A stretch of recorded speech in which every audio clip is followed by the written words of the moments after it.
Hoy día vamos a inaugurar lo que sería la cuarta corriente, que es la orientación sistémica. ¿Sí? Orientación sistémica. Tenemos 3 clases para esto, contando esta, y vamos a estar ya cerrando nuestro curso. ¿Bien? Después de eso ya vienen las evaluaciones. Acordémonos que la solución número 2 solo se va a revisar que va a ser la corriente de la perspectiva de la psicología humanista fenomenológica y esto que estamos comentando hoy día de teoría de sistemas. ¿Sí? ¿Sí? ¿Vale? Lo que sí yo voy a hacer, porque no quiero que después me reclamen tanto, voy a dar quizás el espacio a la última clase de poder ir revisando preguntas con ustedes para poder entrenar donde estuvo más mayor énfasis, que tiene que ver con la comprensión lectora. ¿Sí? Y cómo poder completar preguntas de desarrollo, que yo creo que es una habilidad que hay que desarrollar. ¿Sí? ¿Se va a cambiar la nota de la prueba? ¿Por la décima? El Felipe ya me mandó la tabulación un poco del puntaje que pudieron haber obtenido como bonificación, pero me lo mandó hoy día en la mañana. ¿Sí? No. Pero no se cambia financiamiento, se cambia como... No se cambia ahora. Eso va a ser la nota por eso que hicieron un trabajo junto con Felipe para poder obtener una bonificación que mejorara un poco su nota en la solemne número 1, ¿vale? Lo que yo voy a hacer, lo voy a hacer que sea mañana, porque ya no alcanzo. Silencio, por favor. Es que voy a subir de nuevo las notas que van a estar actualizadas y usted va a confirmar si obtuvo la bonificación o no y cuánto fue. ¿Sí? Eso, acordémonos de que con haber presentado el trabajo no es que usted al tiro ganó la bonificación, ¿ya? Sino que es dependiendo de la calidad, si no esto no estamos regalando, ¿bien? Así que para cuidar las expectativas. ¿Alguna otra duda? Vale. Que no me...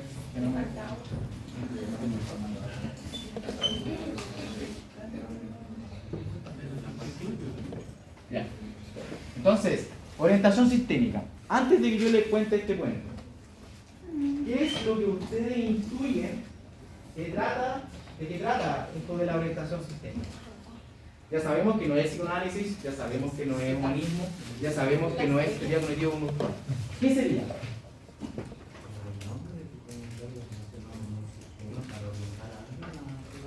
¿Vale? ¿Y qué sería un sistema? Si que ya sabemos eso, ¿qué sería una orientación sistémica? ¿A qué remite? Intuitivamente, ¿sí? Una estructura para hacer cosas. ¿Sí? Algo que por paso te lleva a un objetivo. Vale, entonces habría como algo más estructurado, quizás la secuencia de la terapia. ¿Eso se refiere? Sí. ¿Vale? ¿Sí? Que podría tener que ver como con una intervención hacia una persona para decir como cierto rol dentro de el rol dentro de una estructura. ¿Sí? ¿Y a qué remite eso? ¿Qué sería una estructura? Preguntemos. ¿La sociedad? ¿Sí? ¿Una interacción social? Vale, una interacción social. ¿Sí? Porque yo lo que les quiero preguntar para poder introducir esta corriente es ¿qué nos faltó o qué está ausente en la perspectiva, por ejemplo, cognitivo-conductual, en la perspectiva humanista y en la perspectiva psicoanalítica? ¿Qué no está presente? Como lo externo de la persona, ¿Lo externo? ¿Qué sería eso de lo externo? las relaciones con otras personas. Las relaciones con otras personas, ¿vale? sí, la relación del individuo con el entorno. La relación del individuo con el entorno. ¿Sí? Acordémonos que la teoría cognitivo-conductual, en especial en su variante del conductismo radical, hablaba de que había una conducta que estaba vinculada al ambiente, ¿sí? Y hablaba del entorno. Pero lo que va a acusar esta teoría es de que ese entorno era demasiado simplista. ¿Por qué? Porque estaba sencillamente orientado hacia una interacción a través de los estímulos o los reforzadores. ¿Sí? Entonces, ¿qué es la teoría sistémica? La teoría sistémica hay que entenderla como un pensamiento. ¿Sí? Y un pensamiento que va más allá de la terapia familiar. la terapia familiar es la principal indicio, podríamos denominar como la madre, ¿verdad?, de la terapia sistémica. ¿Sí? Entonces ahora vamos a hablar un poquito de terapia familiar, ¿vale? Porque es la base desde la cual nosotros vamos a hablar más adelante de terapia sistémica a través de este pensamiento. La pregunta clave, y es lo que yo quiero definir junto con ustedes, es ¿qué es sistema? ¿Sí? ¿Qué es sistema? La primera idea que yo quiero entregarles es de que este pensamiento se dio cuenta de que desde el punto de vista cientificista o positivista tendríamos a la simplificación, a simplificar las cosas, a encontrar mecanismos. Por ejemplo, en el psicoanálisis encontramos una perspectiva que, si bien es compleja, simplifica a tal punto, según ellos, ¿verdad?, de que aloja aquello que denomina el inconsciente como el principal motor. ¿Sí? O, si vamos a la teoría cognitivo-conductual, los mecanismos ya sabemos que ya son más mecanicistas, porque habla de estímulos, ¿verdad?, habla de reforzadores, habla de cómo se llevan los comportamientos, ¿verdad?, y habla del entorno como algo bien, podríamos denominar quizás, bien unidimensional, ¿sí? Y la perspectiva humanista, si bien tiene una perspectiva que consideramos quizás un poco más amplia, es más filosófica, ¿sí? Entonces, en ese marco es que la teoría de la orientación sistémica lo que busca hacer es trabajar con la complejidad, ¿sí? Vamos a hablar de eso, pero creo que quedamos con esta idea inaugural, de que buscamos complejizar en vez de simplificar como lo hacían las demás corrientes, ¿vale? Entonces, los antecedentes generales es que este es un paradigma nuevo, ¿sí? De hecho, hay algunos autores que dicen que ni siquiera esto ha cumplido 4 o 5 décadas, o sea, algo muy nuevo para el área de la psicología, ¿sí? De hecho, aún no se ha dicho, pero lo más probable es que se diga más adelante en los manuales, de que esta sí va a ser la cuarta fuerza, ¿sí? Acuérdense que la tercera fuerza era lo que habíamos comentado antes de la teoría humanista fenomenológica. Y la perspectiva que yo les comentaba, que sería como la madre de esta corriente, tiene que ver con la terapia familiar, que empieza a trabajarse en 1950, y más adelante, en 1980, ya comienza a configurarse lo que sería la terapia sistémica, intentando superar la terapia familiar, ¿sí? Entonces, cuando ustedes muchas veces van a escuchar que hablen con algunos colegas que ya están titulados o lo van a ver quizás en clases, es que se suele hablar de que la terapia sistémica es equivalente a la terapia familiar. No es así. Sí tienen que ver, pero no son equivalentes, y eso es lo que yo quiero conversar con ustedes, porque hay mucha teoría sobre eso. Entonces, ¿qué es lo que decía la terapia familiar? ¿Sí? Lo que decía es que había que entender, ¿sí?, que había que incluir en la intervención, me refiero a lo que vamos a hacer en la terapia, a la familia, siempre. Siempre. Porque sería lo que siempre estuvo como soslayado, ¿sí?, de que uno trabajaba unipersonalmente con las personas, ¿sí? Y lo que nos dice es que hay que incluir a los demás miembros de la familia, ¿sí? Entonces sería un cambio epistemológico. Definamos la epistemología como aquello que remite a la manera en cómo nosotros nos vinculamos con la realidad, ¿sí? Y por lo tanto hay que asumir la complejidad de los fenómenos sociales, y por lo tanto el primer indicio tiene que ver con este vínculo familiar, ¿sí? Entonces traje esto desde el punto de vista más organizacional, para poder explicar los primeros orígenes de la terapia familiar, ¿sí? ¿Y qué nos dice?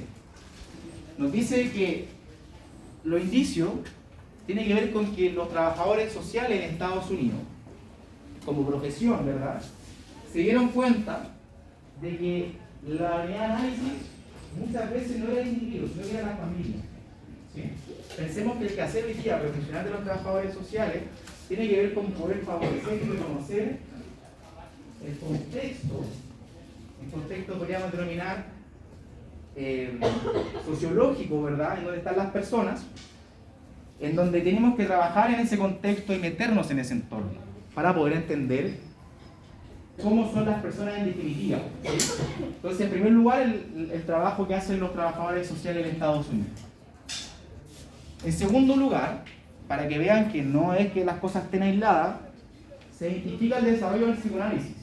¿Sí?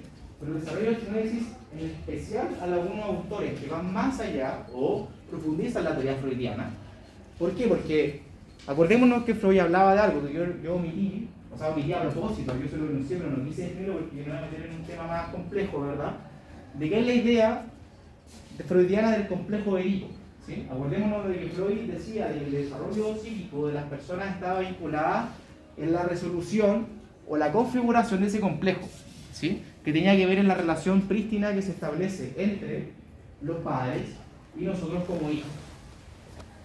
El tema es que desde la teoría freudiana esa incorporación sería exclusivamente intrapsíquica, ¿sí? Entonces nos interesan los vínculos, pero los vínculos para pensar la construcción psíquica de las personas. Sin embargo, más adelante, por ejemplo con el aporte de Erich Fromm y otros autores psicoanalísticos, se incorpora la necesidad de mirar por fuera de lo intrapsíquico. ¿Sí? Entonces, incluso el mismo psicoanálisis, que estaba más vinculado a esta unidad, favorecía la inclusión de incorporar los lazos sociales desde su configuración más clara en torno a los miembros. ¿Sí? Y de hecho, sin ir más lejos, hay un autor muy especial, que es Bowley, ¿verdad? Que habla de la teoría del apego. ¿Sí? Es algo muy importante, por ejemplo, para la teoría de la psicología educacional o la psicología comunitaria, ¿verdad? Que hablaba de la configuración de este apego y que nos interesa poder reconocer el vínculo, podríamos tener en el afuera, que desarrollan los individuos con respecto a sus pares, ¿verdad? En este caso, no a sus pares, perdón, con respecto a sus madres, ¿verdad? O a sus padres, ¿sí? Eso por una parte. Otro aporte, desde el punto de vista de la teoría familiar, tiene que ver con el estudio sobre la sexualidad, ¿sí? Acordémonos, por ejemplo, que nuevamente Freud trabaja el tema de las perversiones. De hecho, en sus textos sobre la historia, o sea, sobre la elaboración con respecto a cómo cómo los seres humanos desarrollan la pulsión, ¿verdad? Y cómo se orientan hacia algún deseo, ¿verdad? Desde un punto de vista de manifestación sexual, se reconoce en cierto minuto de que el foco, en este caso, tendría que ser, para poder entender la sexualidad, mirar las relaciones entre las parejas. ¿Sí? Entonces, poder entender lo que quizás a veces se denominaba como disfunción, ¿sí? O perversiones, lo que nos invita a esta corriente a mirar la relación como tal. Por eso hablamos, por ejemplo, de terapia de pareja. ¿Sí? Entonces, incluir a un tercero, incluir más miembros, ¿verdad? Y por cuarto elemento, hablamos del counseling, ¿verdad? Que sería la consulta matrimonial. ¿Sí? La importancia para resolver el problema de las parejas, ¿verdad? Tiene que ver con el funcionamiento de su dinámica interna. ¿Sí? Y por eso hablamos nuevamente de terapia familiar, ¿vale? Que donde se habla mucho el tema de los divorcios y cómo poder favorecer la integración. No sé qué pasó.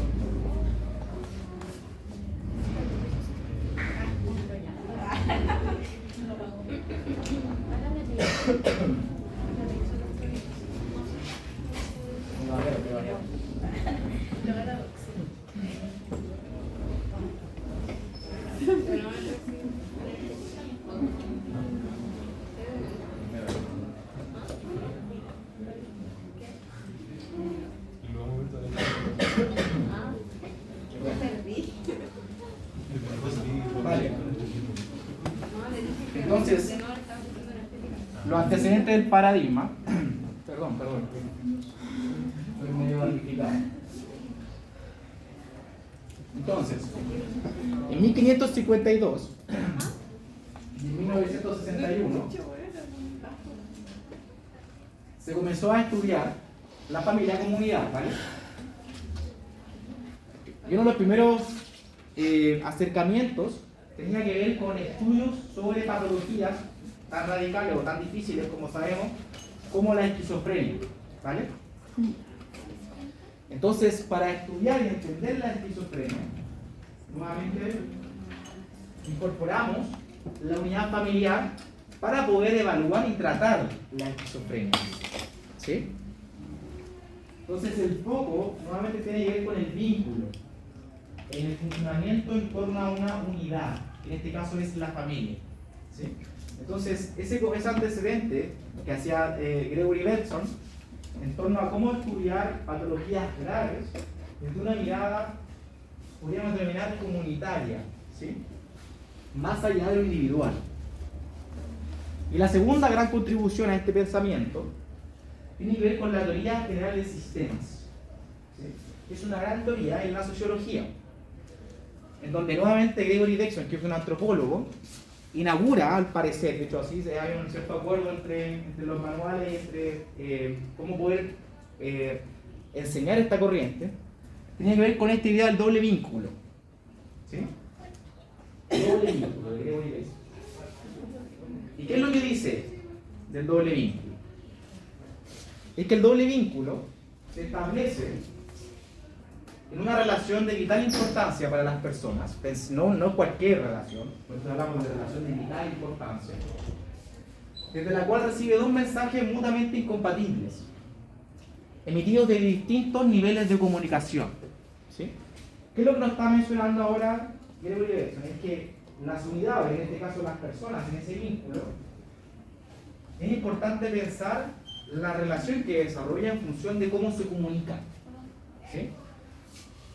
Y que esta situación de comunicación de doble vínculo nunca se resuelve. ¿Sí? Es irresoluble, de la cual tampoco podemos escapar. ¿Sí? Y después hay una serie de axiomas, ¿vale? Pero lo que les quiero transmitir es de que en el vínculo, cuando se desarrolla una vinculación en torno a alguien, ¿verdad? Siempre hay comunicación que no podemos soslayar. Y hablamos de una doble opción, o sea, doble configuración. ¿A qué es lo que se refiere esto? Bateson tiene que ver con que, por ejemplo, si es que va una madre y llamara a su hijo va corriendo hacia ella, y la madre se va hacia atrás, ¿sí? Y el niño se detiene, y la madre inmediatamente le va a decir: ¿qué pasa? ¿Ya no me quieres? Entonces, hay un mensaje que es contradictorio en función de lo que se enuncia y en función de lo que se hace físicamente. Por eso hablamos de doble vínculo, ¿sí? Que el mensaje se establece en función de lo que se dice, del contenido, pero a continuación de lo que voy a llamar del paralenguaje, ¿sí? De lo que no se enuncia, pero que sí se dice, y a veces incluso tiene más valor, ¿vale? Entonces, esa situación, por eso hablamos de que es irresoluble. Estamos, en definitiva, intentando pensar el vínculo, ¿vale? Entonces, introductoriamente, esta corriente es, pero por definición interdisciplinaria, ¿sí? No tan solo incorpora la multiplicidad de las ciencias sociales, es decir, la sociología, la psicología, el trabajo social, la antropología, sino también la biología, la cibernética, e incluso un montón de cosas más, ¿verdad? Y aquí les traje una serie de autores que más adelante los vamos a ir profundizando, y uno de ellos más importante, que si es que lamentablemente hubiera nacido en Estados, o sea, si es que felizmente hubiera nacido en Estados Unidos y hubiera ganado un Nobel, que es la contribución que hace Humberto Maturana, ¿verdad? Con su idea de autopoiesis, que es lo que vamos a conversar en las próximas clases, ¿vale? De hecho, por ejemplo, Luhmann, un gran teórico de la sociología reconocido como fundamental en la disciplina, incorpora la contribución que hace Humberto Maturana con Francisco Varela en torno al concepto de autopoiesis, ¿sí? Y lo voy a conversar más adelante, pero estoy sencillamente enunciando, ¿sí? ¿Has leído alguna vez a Maturana? Ese es el de la actividad. Si les puedo subir textos de Maturana, que lo voy a leer. A mí me interesa que lo voy a leer. El más conocido es El árbol del conocimiento, ¿sí? Que escribe con Francisco Varela, que Tato Rosa es el papá de Leonor Varela, ¿vale? Que mucha gente no lo sabe, ¿sí? De hecho, Francisco Varela es como también un estudioso del budismo, ¿vale? Que como práctica, ¿sí? De hecho, él tiene algunos diálogos con el Lama, ¿vale? Más adelante se los puedo ir comentando, pero me interesa pesquisar si es que lo hayan escuchado. Vamos.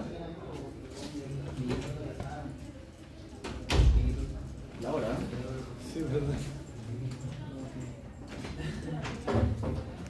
Perdón, tengo problemas técnicos.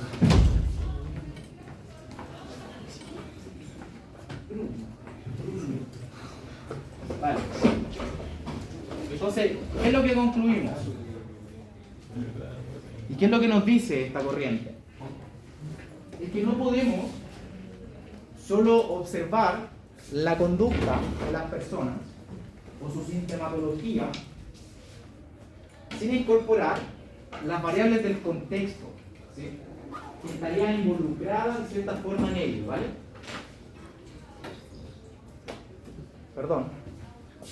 Entonces, lo nuclear de la epistemología sistémica, lo nuclear, es la concepción según la cual la identidad, es decir, quiénes somos, se despliega, se configura solo en relación. Solo en relación. ¿Sí? Entonces, primera definición, que si usted lo entiende ya empieza a entender el pensamiento sistémico, es que el foco de este paradigma está en el estudio del circuito de retroalimentación constituido por los efectos que la conducta de un individuo tiene sobre otro. ¿Sí? Las reacciones de este me refiero como el vínculo que tiene, ¿verdad?, cómo se desarrolla, y el contexto donde tiene lugar. ¿Sí? Entonces, recapitulando, hay una idea de circuito de retroalimentación. ¿Sí? No hablamos de una mirada lineal, no hablamos de un circuito. ¿Sí? En donde los efectos de una conducta hacia una persona tienen un efecto, una reacción, pero a la vez también tenemos que mirar el contexto en el que se desarrolla. ¿Sí? Que es la mirada del pensamiento sistémico, ¿vale? Entonces se apuesta por la complejidad por sobre la simplificación, ¿ya? Por eso hablamos de sistemas. ¿Sí? La pregunta clave entonces que yo le hacía al inicio es ¿qué sería un sistema? ¿Vale? Y un sistema podemos entenderlo sencillamente como un conjunto de elementos de sus características, ¿sí?, y de sus relaciones entre sí mismos. ¿Vale? Eso sería la primera definición de sistema. Un conjunto de elementos, sus características y las relaciones entre sí mismos. Entonces, lo que concluimos es que los elementos aislados no tienen problema, no existen en función de sus características. ¿Sí? Solo tenemos sentido nosotros mismos dentro de un sistema, ¿sí?, dentro de un conjunto de cosas. Pensemos en esta idea de variable, ¿ya?, que es muy importante desde el punto de vista científico. La variable solo tiene sentido en comparación a algo, cuando reconocemos la diversidad. ¿Sí? Si es que no la reconocemos, no existe variable, por lo tanto no tiene sentido definir como tal. ¿Sí? Nosotros trabajamos en función de la diferencia. ¿Vale? Entonces, lo que intenta hacer es que el sistema, veámoslo como un conjunto, es decir, como un grupo de elementos que en el interior establecen características y relaciones entre sí. Entonces, pensemos en esto, que es la primera introducción a la teoría de sistemas, ¿vale? Vemos un cuerpo humano, ¿sí? Un cuerpo humano. Nosotros sabemos que estamos compuestos por diferentes órganos de primer orden y órganos que quizás podríamos tener de segundo orden. ¿Ya? Primer orden son los más constitutivos, habitualmente están vinculados a otros sentidos, ¿verdad? Entonces sabemos que tenemos pulmones, corazón, ¿verdad? Tenemos estómago, ¿verdad?, un sistema digestivo, un sistema reproductivo, etc. Además tenemos el cerebro que está omitido en esta lámina, ¿sí? Lo omití a propósito, ¿vale? El corazón, como órgano, es un sistema, ¿sí? ¿Por qué? Porque es un sistema cardiovascular, o sea, cardiólogo, ¿verdad?, que tiene que ver con la distribución de sangre, ¿verdad?, al cuerpo, ¿sí?, del bombeo, ¿verdad? Ese es un sistema en sí, que tiene sus propias características, ¿sí?, su propia vinculación. Por su parte, los pulmones, ¿verdad?, tienen la capacidad de oxigenación, ¿sí?, y tienen su propio sistema, sus propias características, pero que está vinculado ¿sí? Y que tiene sentido en el cuerpo. ¿Sí? Entonces les quiero transmitir es que los sistemas, en amplio sentido, se reconocen como tal en la medida que también están en conversación con otros sistemas. ¿Sí? Y por eso muchas veces en teoría de sistemas nosotros hablamos de estructura. ¿Por qué? Porque la estructura serían las características de estos elementos, de estos sistemas. ¿Sí? Y hablamos de que hay cierto cierre estructural por el sistema. Y si que nosotros eliminamos, por ejemplo, alguno de estos, eliminamos, por ejemplo, el corazón, sencillamente no podríamos existir. ¿Sí? Entonces hay un elemento de funcionalidad en el órgano. ¿Sí? Entonces pensemos filosóficamente en esto, de que el cuerpo humano opera biológicamente como un sistema. Y al interior de él existen otros sistemas que van configurando sus posibilidades, porque cada uno de ellos tiene una tarea que está en conversación con otra. ¿Sí? Entonces, nosotros no podríamos entender el sistema del corazón, por ejemplo, sin entender su funcionalidad al interior del cuerpo. ¿Sí? Entonces, para poder entender el funcionamiento del corazón, necesitamos de cierta forma poder entender el funcionamiento de los demás órganos y luego de eso, mirar el cuerpo completo. ¿Sí? Y recién ahí vamos a poder entender de cierta forma cuál sería la definición de nosotros como seres humanos, tanto orgánicamente. ¿Sí? Una cuestión filosófica que tiene que ver con la idea de la complejidad. ¿Sí? Por eso hablaba de eso. Porque si simplificamos, diseccionamos los elementos y los miramos de forma aislada, no vamos a poder reconocer qué lugar tiene y cuál es su función. ¿Vale? Y esto aplica desde el punto de vista orgánico, pero lo más interesante, al parecer, implicaría también desde el punto de vista de las personas y de los sistemas sociales. ¿Vale? Por eso se enseña esto para asumir la necesidad del contexto imbricado para poder entender las cosas. ¿Sí? ¿Alguna duda? Vamos a seguir explicándolo, ¿vale? Pero estamos intentando instalar la primera idea. ¿Bien? Entonces, ¿qué es una relación? Nuevamente, pregunta operacional, ¿verdad? Si dijimos que es un sistema como un conjunto de elementos que establecen características entre sí y le hacen una relación, ¿vale? ¿Qué es una relación? Entonces, ¿qué es lo que dicen estos autores? Es que para explicar la relación es importante señalar la similitud con un concepto matemático de la variable, como les mencionaba. ¿Sí?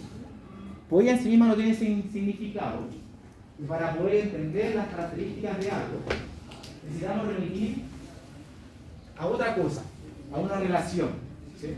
Entonces yo encontré este dibujo que lo corté tierno, porque así se le enseña a los niños, ¿verdad? Las características, a las niñas, ¿verdad? Donde decimos qué es alto y qué es bajo, ¿verdad? Y se le enseñan figuras de animales, donde mostramos una jirafa, ¿verdad? Y decimos que la jirafa es alta, pero en comparación, por ejemplo, a un mono, eso es lo bajo, ¿verdad? Lo pequeño. ¿Sí? Y luego, otra idea que tenemos que poder explicar, la característica, ¿verdad?, de lo largo y lo corto. ¿Sí? Entonces mostramos, por ejemplo, un perro, un pug, por ejemplo, en comparación a un salchicha. ¿Sí? Y ese perro es más largo que yo. Entonces estamos intentando explicar las características de las personas, en este caso, una característica que podríamos denominar abstracta, ¿sí?, en función de la comparación de algo. Entonces, para poder nuevamente entender lo que es un sistema, tenemos que remitir necesariamente a cómo esa relación otorga capacidades de atributos. ¿Sí? ¿Tú tienes una duda? Sí, lo de estructura lo podemos poner como términos prácticos. El sistema lo podemos ver como una familia y la estructura como la sociedad de la que pertenece. ¿Por así decirlo? Es que pensemos que la familia puede ser un sistema, ¿sí?, en función de que configura elementos, todo, eso sí lo podemos presuponer, ¿verdad? El elemento estructural tendría que ver con la forma que toma esa familia, cuántos miembros tiene, ¿sí?, dónde está ubicada esa familia, porque le damos forma, pensemos la estructura como una fisionomía. ¿Sí? Ahora, yo sé que habitualmente uno habla de estructura y quizás yo soy culpable de eso, repitiendo una estructura como sistema social, ¿verdad?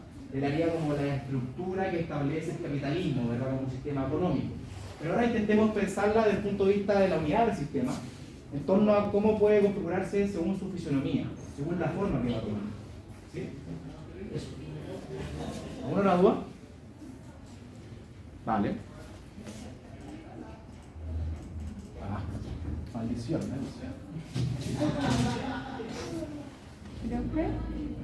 Un momento. Entonces, otro ejemplo, ¿vale? Pensemos que lo intrapsíquico sería como una cebolla, ¿cierto? ¿Se acuerdan de esta idea de no sé si ustedes vieron Shrek? Sí. ¿No? ¿Verdad que Shrek está Tienen caminando capas. con el burro, ¿verdad? Sí. Por ahí por un prado, ¿verdad? Y está lleno de cebollas y le preguntan, ¿pero qué te pasa? Algo así, le pregunta el burro a Shrek, y le dice que yo soy como una cebolla, ¿sí? Y le dice que la gente no ve como lo más nuclear de él, sino que ve lo de afuera, las capas, ¿sí? De hecho, más adelante le dice, tranquilo cebollita, le dice el burro. Pero da lo mismo. Lo que les quiero transmitir con esto, ¿verdad? Es que lo intrapsíquico tendría que ver con esto como de las capas, ¿sí? Con algo interno, que toma forma en función de un núcleo que después se va como creciendo, ¿sí? Mientras que lo relacional tendría que ver con que nosotros, por ejemplo, tenemos una misa, ¿verdad? O algo, ¿verdad? Estar ahí con sus amigos y al cortar los pedazos, ¿sí? El pedazo forma parte de algo, ¿sí? Sería como muchas veces los niños piensan que las pizzas tienen la forma triangular, porque esa es la que conocen, ¿verdad? Pero conocen la forma circular, ¿verdad? Entonces, lo que les quiero transmitir con esto es que lo relacional tendría que ver con que uno remite a un origen, que da forma a eso, ¿sí?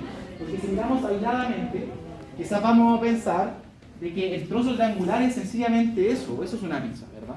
Pero si la ubicamos como un rompecabezas, ¿verdad? Vamos a encontrar que tiene otra forma, ¿sí? Y eso es lo interesante.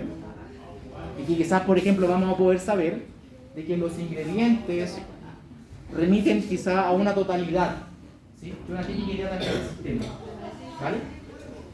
Vamos avanzando, ¿vale? Me interesa que... Perdón. Entonces, ¿cuáles son los principales conceptos de la teoría del sistema? Que más adelante vamos a seguir trabajando, ¿vale? Estas son las aproximaciones teóricas. Primera idea, la noción de totalidad. La noción de totalidad. Yo lo repito mucho esta idea porque yo soy sociólogo también, entonces, de aquí viene, ¿vale? Entonces, pensemos otra definición de sistema. Ya dijimos una, pensemos otra. Un sistema sería una totalidad que funciona por la interdependencia de sus partes y en relación a otros sistemas que lo rodean. ¿Sí? ¿Se entiende esta idea abstracta de qué sería un sistema? Una totalidad que es interdependiente de sus partes y en relación a otros sistemas que lo rodean. ¿Sí? Otro sistema y otros sistemas más. Entonces la noción de totalidad está orientada a que es una característica por excelencia de un sistema, ¿sí? Y que puede definirse negativamente y plantear que el todo es más que la suma de las partes. Entonces, una totalidad no es una idea sumativa o aditiva, ¿sí? De que yo voy a sumar las cosas y voy a decir, esto es un ser humano, ¿verdad? Voy a sumar los órganos, ¿verdad? Y voy a decir, esto es cuerpo humano, ¿sí? Sino que para poder observar el sistema necesito mirar todas las cosas juntas, ¿sí? Y eso es lo que esta es la idea de totalidad, ¿vale? Entonces pensemos por ejemplo en un auto. Sabemos que tiene un chasis, tiene ruedas, tiene espejos, tiene un motor, ¿sí? Y si es que yo separo todos esos elementos, quizás no voy a reconocer qué es. Es una pregunta típica como de la arqueología, ¿verdad? Uno va a un yacimiento, o sea, a un lugar, ¿verdad? Va a intentar identificar algo y pilla como algo que al parecer sería una taza, ¿verdad? Pero esa taza, en relación a algo más, tiene su sentido. Pero quizás usted está equivocado inicialmente, porque lo está mirando aislada. está mirando solo. ¿Sí? Entonces, la noción de sistema, el sistema tiene que ver mucho con la noción de totalidad. ¿Vale? La noción de totalidad. Entonces, cuando usted habla de un sistema familiar, no tendría sentido, por ejemplo, entrevistarse individualmente con cada uno de los miembros. ¿Sí? ¿Por qué? Porque la idea del sistema también remite a la idea del funcionamiento. Entonces es como que, típico como, no sé, el área vocacional, que uno dice, ya, quiero conocer esta familia, y se va a entrevistar con su mamá, con su papá, con sus hermanos. Quizás sería muy interesante intentar mirar ese funcionamiento. Porque así opera esa familia. ¿Sí? Sería como diseccionarla nuevamente, y ahí estamos intentando simplificar en vez de asumir la complejidad que sería lo constitutivo de este sistema. ¿Vale? Y esto tiene implicancias, la noción de totalidad. ¿Vale? Entonces el cambio, pensemos el cambio en una parte del sistema, llevará necesariamente a la modificación del sistema. ¿Sí? ¿Por qué? Porque si definimos el sistema como un conjunto de elementos, o como la totalidad de características, como las dos definiciones que hemos dado, si nosotros quitamos una parte y metemos otra, el sistema se transformaría. ¿Sí? ¿Tiene sentido o no? Entonces, si es que lo llevamos a una idea de familia, nuevamente, podríamos pensar una intervención, que así opera, ¿verdad? Como la línea de la terapia más familiar. Empezamos, por ejemplo, el fracaso escolar de un niño. En este caso, por ejemplo, que reprobó o ya repitió quinto básico. Y en el diagnóstico se identifica que al parecer hay una madre que está sobreinvolucrada. ¿Sí? Si me ustedes a la culpa a la mamá, pensemos en esta cuestión que está sobreinvolucrada, ¿verdad? Es decir, que está, podríamos decir, como muy presente en la resolución de las tareas del niño, ¿verdad? Además lo cuestiona mucho, lo direcciona mucho, y a la vez, nuevamente en una idea bien heteronormada, ¿verdad? El padre es un rol periférico, pasivo. ¿Sí? ¿Vale? Entonces, hay una propiedad que es individual, que es el fracaso del niño. Entonces nosotros podemos entrevistarnos con el niño, ver qué le pasa, ¿verdad? Oiga, que usa, por qué le quedaba tan mal, y te va a contar todo su tema, ¿verdad? Y ahora cambiando el foco, una mirada más, nuevamente, sistémica, buscaría mirar la unidad familiar. ¿Sí? Entonces, ¿qué es lo que podemos hacer? Es que si involucramos, por ejemplo, al padre, eso podría tener consecuencias, es que hidráulicamente vamos a quitar responsabilidad a la madre y podría favorecer una mayor libertad del niño, que quizás puede ser el elemento constitutivo de por qué le va mal en este momento, porque está asociado, ¿sí? Ahora porque es muy reglamentaria, ¿sí? Donde no hay gusto, sino que hay deber en hacer algo, hay exigencia, y de esa forma podemos transformar una unidad familiar. ¿Sí? ¿Se entiende un poco aplicando esta idea? ¿Sí? ¿Más o menos? Más o menos. ¿Qué dijo más o menos? Yo. ¿Por qué? Porque no entendí como la parte, como que me perdí en lo último que dijo, con respecto al ejemplo de por qué tendría que ver que la madre, por ejemplo, estuviese como ultra preocupada y el papá como... Es que pensemos sencillamente de que inauguralmente, cuando está desarrollándose el diagnóstico, ¿verdad? Y llega, por ejemplo, a su consulta una madre con su hijo diciendo que repitió y quiere saber por qué, vinculado al tema vocacional, ¿sí?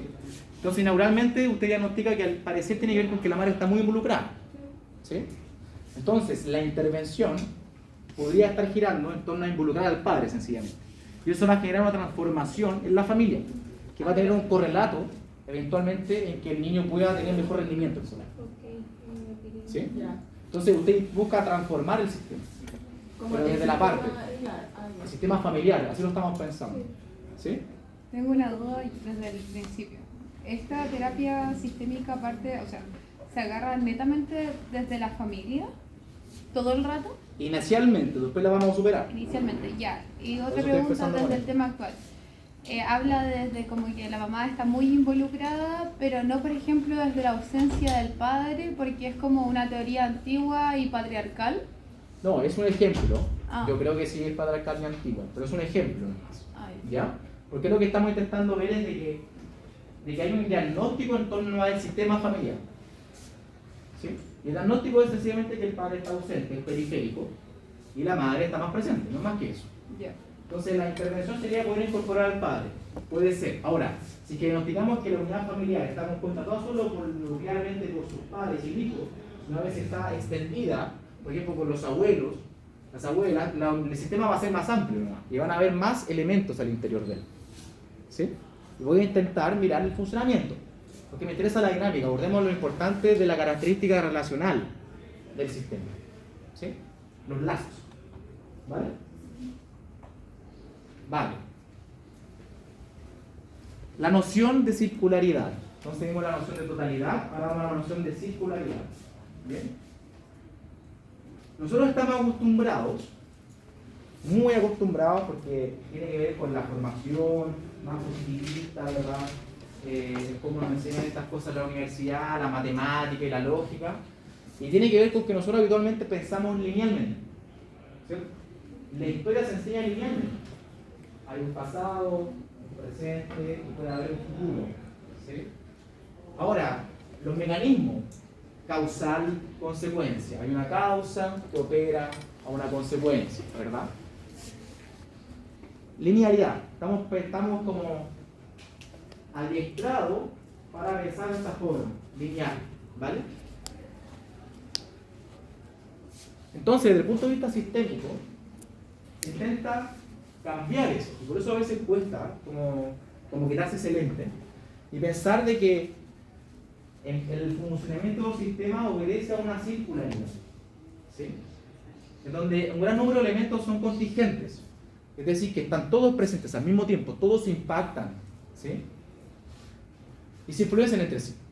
Por eso, a mí, de hecho, yo reconozco que a mí más o menos nomás en física, y yo no entendía muchas cosas como cuando me enseñaban como el funcionamiento de algunas leyes, ¿verdad? Por ejemplo, el tema de las constelaciones. Yo reconozco que tengo un pensamiento un poco más lineal. Me costaba poder entender de que las cosas pueden ocurrir al mismo tiempo y se van infectando de esta forma, ¿sí? Una idea como de física avanzada, ¿verdad? ¿Sí? Pero, por ejemplo, esto es como el ambiente. No, pensemos en un sistema, los elementos que interactúan entre sí. Pensamos ahora, por ejemplo, en la familia. No es que la madre esté impactando solamente en el niño, sino que el niño también está impactando en la madre. O sea, que todos se Están impactan entre conectados, todos. está todo interconectado, ¿sí? Y por eso hablamos de que son contingentes y fluctúan entre sí. Ya. ¿Sí? O sea, para poder entender un sistema, en consecuencia, tiene que ver con que nosotros tenemos que mirar nuevamente de aquí y ahora el sistema y cuál es su dinámica. Por eso hablamos de dinámica, no hablamos de una cuestión estable, sino su dinámica, cómo se va configurando, cómo se van impactando, ¿verdad? Y intentar superar, o más bien quizás suspender esta idea lineal. ¿Sí? Porque uno recurrentemente lo que hace es que ve un sistema de 3 partes, por ejemplo, y se focaliza solo en una guiada. ¿Sí? Focaliza solamente el vínculo madre-hijo. Y elimina, por ejemplo, la variable de los padres, la variable del contexto, porque estamos mirando nuevamente cómo poder abstraer racionalmente lo que estamos haciendo. Pero intentemos superar esto. ¿Sí? Pensemos, por ejemplo, en otra idea que es difícil de poder entender, pero después más adelante yo creo que vamos a hacer el esfuerzo, de esta idea de la dialéctica. ¿Sí? La idea hegeliana de dialéctica diría sencillamente de que una cosa se impacta a la otra, y no es que una como que podamos ponerse excepcional de cómo funciona la historia, sino de que la cuestión funciona dialécticamente. Por eso hablamos de una relación. ¿Sí? Un concepto muy importante en sociología tiene que ver con eso. ¿Vale? ¿Vamos bien? Entonces, poder entender quizás, en vez de dialéctica, ocupemos esta metáfora de la circularidad. Por eso hablamos de un circuito. ¿Sí? De cómo va fluyendo. El cuerpo humano habla de una disposición orgánica en donde las partes confluyen. ¿Sí?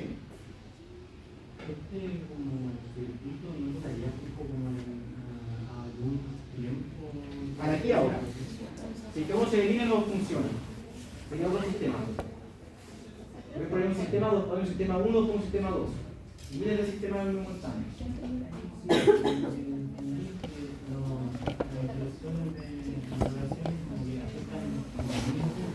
¿Sí? A las dos partes. Exacto. Exacto. O sea, pensemos como que hay una energía entre usted y yo, esta idea como más ¿No han escuchado? Bueno, te digo como que hay una energía entre nosotros, ¿han escuchado eso? Somos energía, ¿sí? La idea de la energía podría tener que ver con esto también, ¿verdad? Como que hay una no es que yo sea depositar una energía y yo te toco y te doy energía, sino que la cuestión fluye, ¿verdad? Te queda como que gira, no, como que fluimos, ¿verdad? Pensémoslo de esa forma también, ¿sí? Donde hay una circularidad, yo entrego y tú doy, pero al mismo tiempo, ¿sí? Pero eso es un concepto importante, tiene que ver con la idea de recursividad, que rompe la idea de linealidad, ¿sí? Algo recursivo, tiene que ver con que es un espejo, ¿sí? Muy importante para la cibernética, ¿vale? Ya, pero entonces, ya a mí todavía me cuesta entender como el concepto de sistema. Sistema lo vamos a tomar como elementos, que en este caso sería la familia, que están en una constante interacción. Claro. ¿Sería eso? Que me estaba quedando medio dormida al principio. No se preocupe. Los elementos tienen que ver con eso, ¿verdad? De que, claro, efectivamente están en una constante interacción, pero que no para nunca, ¿sí? Y que la interacción no es que yo le entregue algo a usted, sino que la causa y el efecto pasan al mismo tiempo, pasan en simultáneo, ¿sí? Yeah. Acuérdense de que para que uno de los principios de la ciencia que yo hago cursos de metodología, para poder medir causalidad, tiene que ver con la temporalidad, porque algo ocurre antes y otra cosa ocurre después, ¿sí?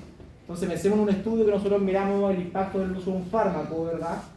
Y después ocupamos un grupo de control que no va a tener el fármaco y los comparamos. Intentamos aislar las variables y ver que yo le doy el fármaco ahora y después de una semana después voy a ver si que disminuyó, por ejemplo, los síntomas. Pero en este Y caso... así hablo que hay casualidad, ¿sí? Y aquí lo que intentamos hacer es que el pensamiento de la mirada sistémica va más allá de esa mirada, desde el punto de vista de la causalidad. Por eso queremos eliminar esa cuestión más lineal, sino por eso hablamos de circularidad. En este caso, entonces, como si lo tratáramos como de poner en esa cosa de... No, así como en vez de hacer ese cuadro, por ejemplo, cuando sale, no sé, el papá gritándole como un cuadro lineal, ¿Sí? podríamos hacerlo como cuando muestran estos... Ay, ¿cómo se dice? Como los ecosistemas. Claro, ¿Sí? sin duda, ¿cierto? Tiene mucho que ver con lo biológico también.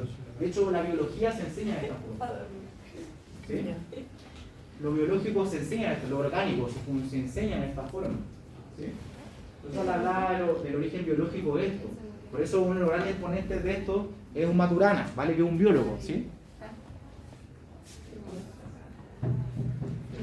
Entonces, hablamos en consecuencia de esta idea de circuitos bajo una noción de circularidad. ¿Bien? Otra noción, y voy a terminar por acá porque yo siento que... ¿O seguimos? No. No voy a seguir, no. Voy a seguir. Hay dos nociones, ¿verdad? Una noción de equifinalidad y una noción de equicausalidad. Por eso hablaba de superar la causalidad. ¿Sí? ¿Y qué nos dice? Que los resultados que estamos observando, ¿sí?, no están determinados por las condiciones iniciales como las de la naturaleza sistema, ¿verdad? Es decir, por su realización, ¿sí? Debemos pensar, en vez del por qué ocurren las cosas, ¿sí?, sino que ocurren el para qué. Por eso yo intento como cambiar la palabra e ir de por qué, por ejemplo, usted es un neurótico, ¿verdad? Y preguntarnos el por qué, o sea, perdón, el para qué usted es un neurótico en un momento determinado. ¿Cuál es su funcionalidad dentro del sistema? ¿Sí?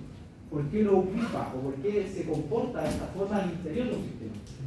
Pensemos, por ejemplo, si estamos en un ámbito más educacional y vemos que un niño es reconocido como revoltoso, ¿verdad? ¿No? Que se porta mal en el colegio, todo. La única pregunta que uno tiene que hacer es: ¿ese niño se comporta mal solo en el colegio o en otro ambiente también lo hace? ¿Sí?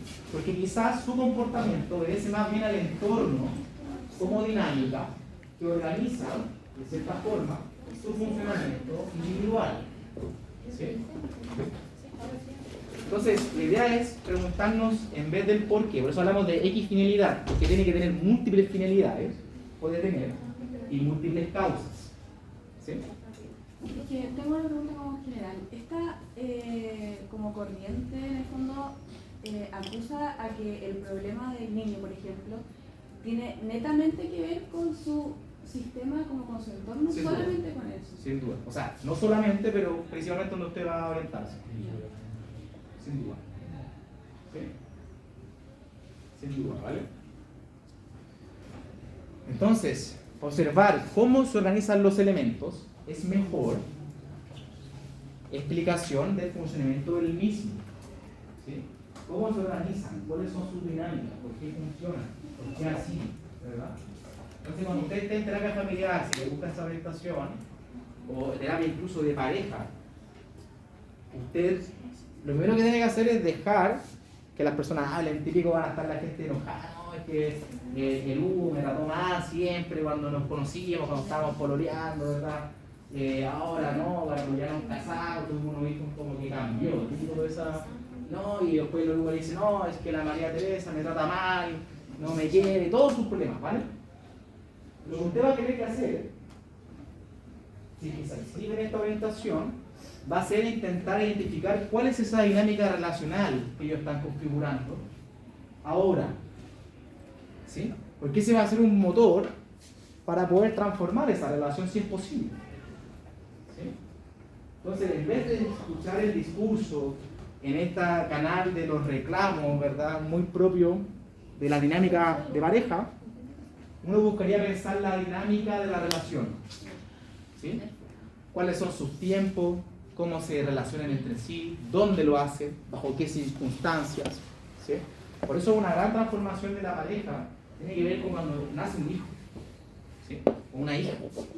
Eso es una cuestión muy transformadora de sus dinámicas, porque cambia su ritmo, cambia su forma de relacionarse, cambia sus espacios, ¿sí? Cambia su dinámica subjetiva, etc. ¿Sí? Y acá igual como que se escarba en como en las vivencias pasadas. Tengo una razón para eso, pero ¿puedo responderlo al final? Porque yo me inclino porque no. ¿No? No. Me interesa el aquí y ahora nuevamente, pero diferente a la orientación humanista. Porque me interesa cómo funciona el sistema aquí, ahora.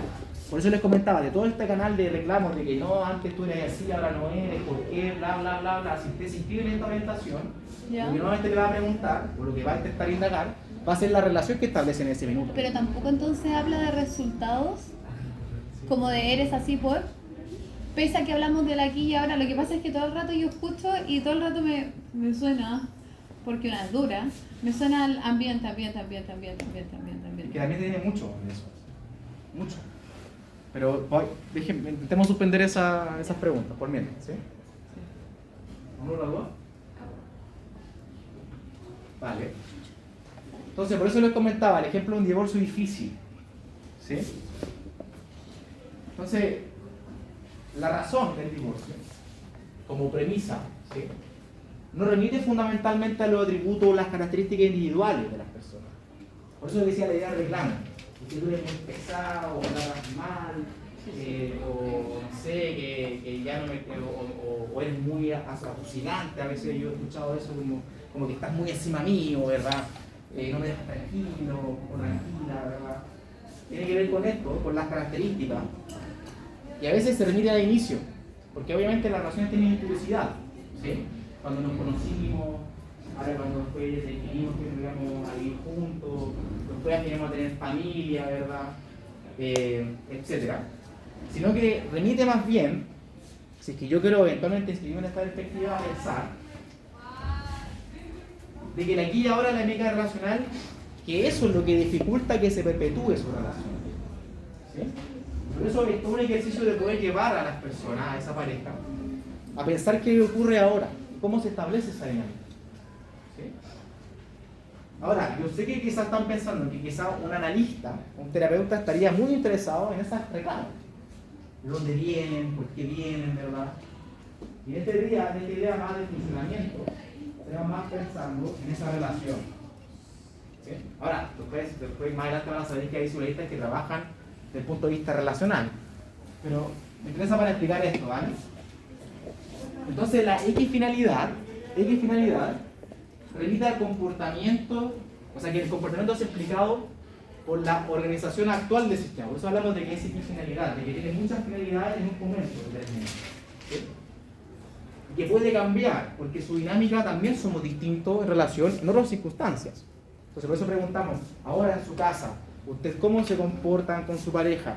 Y después cuando salen, cuando están con sus padres, cuando están de vacaciones, en el ambiente público, ¿cuáles son sus dinámicas? ¿Sí? Y no en el pasado y las condiciones del inicio, ¿vale? Y la equicausalidad, remite a partir que las relaciones iniciales se pueden alcanzar estados diferentes. Por eso hablamos de equicausalidad. ¿Por qué? Porque por eso no queremos mirar tanto como el origen de la cuestión o el inicio. Porque sabemos de que la derivada de eso también puede ser múltiple. ¿Sí? O sea, cuando dicen, no, que inicialmente nosotros éramos así, uno preguntaría, vale, pero esa consecuencia de cómo eran inicialmente ustedes, podemos ver un montón de escenarios posibles. ¿Sí? Entonces no tiene tanto sentido pensar, si tiene esta perspectiva, nuevamente el origen y cómo se vincula con lo que somos en el presente, sino que intentemos quizás suspender eso y veremos hoy día lo que está ocurriendo actualmente, porque muchas veces ahí se aloja la posibilidad de transformación y de respuesta, ¿vale? Y con esto cierro. La pregunta del entorno, ¿verdad? Que está muy presente. Es, ¿cuál es el límite del sistema? Es una pregunta de cajón, ¿no? Como, ya lo estamos diciendo que el sistema es un conjunto de elementos. Ya, pero ¿cuál es el límite del sistema familiar? Como yo les mencionaba, si el sistema familiar sabemos de que no solamente son los papás y los hijos, sino también son los abuelos, los nietos, y una gran posibilidad, ¿verdad? ¿Cuál es el límite? Y a la vez, ¿cómo distingo elemento del interior del sistema o elemento que está fuera del sistema? ¿Sí?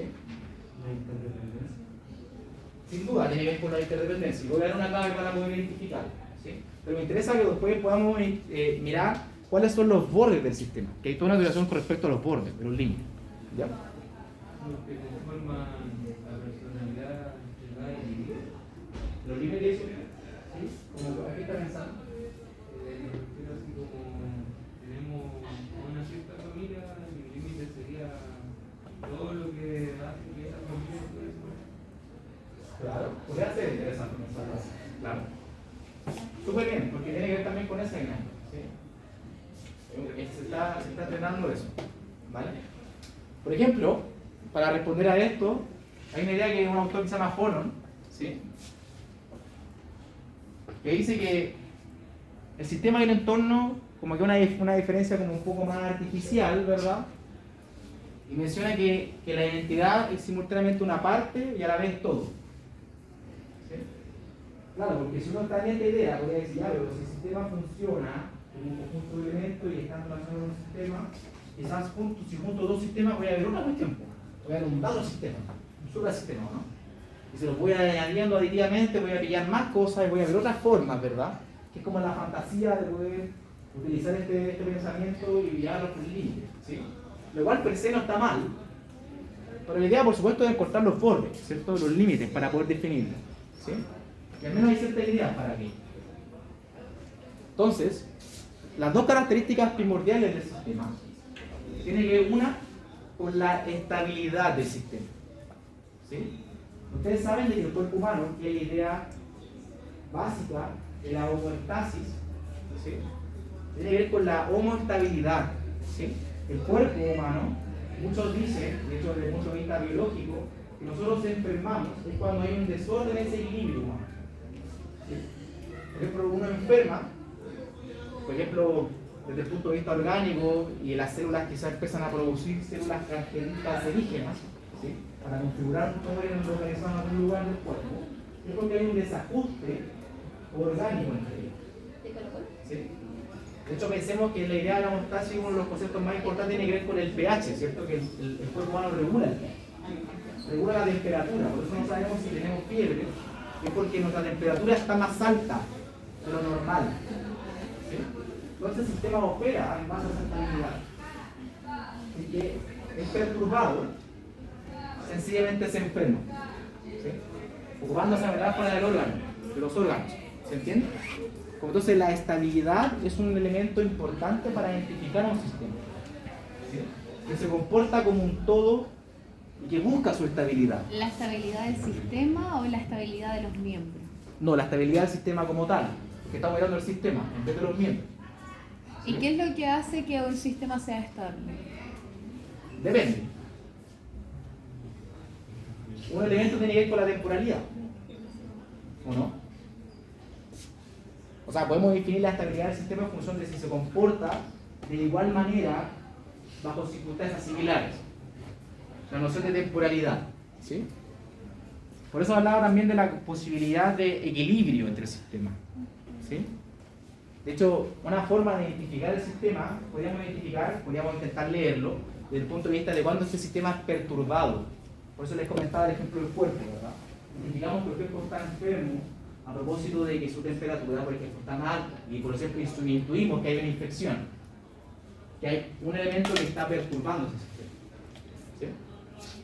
Y lo otro tiene que ver con el significado, que es una cuestión que quizás podría venir más hermenéutica, ¿ya? Más interpretativa, ¿vale? Y aquí estoy hablando solo de sistemas humanos, ¿ya? Sistemas como nuestros, ¿ya? Y la definición que se entrega tiene que ver con que hay significados emocionales propios del sistema para los que participan en él, ¿sí? Entonces, dos ideas, estabilidad y significado, que son cosas que quiero seguir conversando con ustedes, ¿vale? Y cómo los sistemas se relacionan entre sí. El consenso es que se relacionan en función de la comunicación, ¿sí? Por eso les comentaba la idea de la cibernética, que sería como el estudio de cómo los mensajes se transmiten, ¿sí? Dentro de un sistema, podríamos sentir un sistema mecánico entre otros sistemas, ¿sí? Por eso hablamos de cómo se relacionan los sistemas desde la comunicación. Y hay 5 axiomas que tienen que ver con la comunicación, ¿vale? Entonces, esto lo estamos inaugurando. La próxima clase vamos a hablar más en detalle de esto y la última clase vamos a hablar de la aplicación práctica, ¿sí? ¿Alguna pregunta? ¿Vale? Bien, entonces que descansen mucho. Nos vemos el próximo miércoles. Cuando vean el fin de semana largo. Y ahí justo nos vamos a ver